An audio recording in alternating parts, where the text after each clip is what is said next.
గాంధీ గారు స్వర్గీయ ఇందిరా గాంధీ గారి యొక్క 42వ వర్ధంతి సంగారెడ్డిలో ఇందిరాగాంధీ గారి యొక్క స్టాచ్యూ దగ్గర వారి శ్రద్ధాంజలి ఘటిస్తూ మరి ఇందిరాగాంధీ గారు ఆ రోజు దేశ ప్రజలకు భారతదేశ ప్రజలకు కోసమై బలిదానం కాబట్ట సంగతి యావత్ ప్రపంచానికి తెలుసు.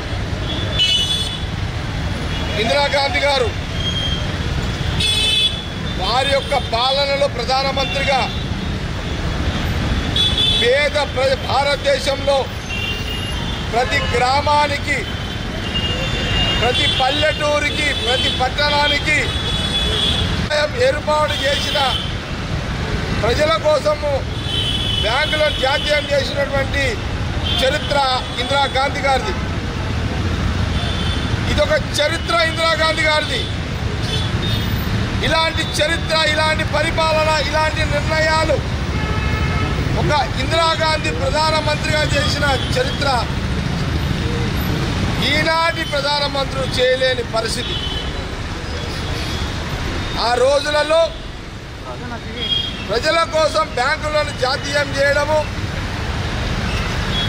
పేదవాళ్లకు ఇళ్ల స్థలాలు ఇవ్వడము, దేశంలో ఉన్న ప్రతి పేదవాడికి వ్యవసాయం చేసుకోవడానికి భూమి ఇవ్వడము, ఇలాంటి ఎన్నో సంస్కరణలు ఇందిరాగాంధీ గారు వారి బలి కావడం జరిగింది. ఆ రోజున ఆ బలిదానం తర్వాత వారి నాయకత్వంలో మరి సోనియా గాంధీ గారు, తర్వాత రాహుల్ గాంధీ గారు కాలక్రమంలో వాళ్ళ కుటుంబము త్యాగం. ఇది ఇందిరాగాంధీ గారి యొక్క కుటుంబ చరిత్ర, వారి త్యాగాల చరిత్ర.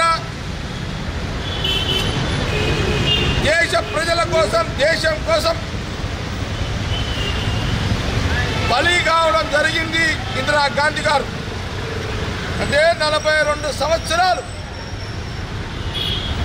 మరి ఈనాడున్న జనరేషన్ కూడా ఇది గమనించాలి.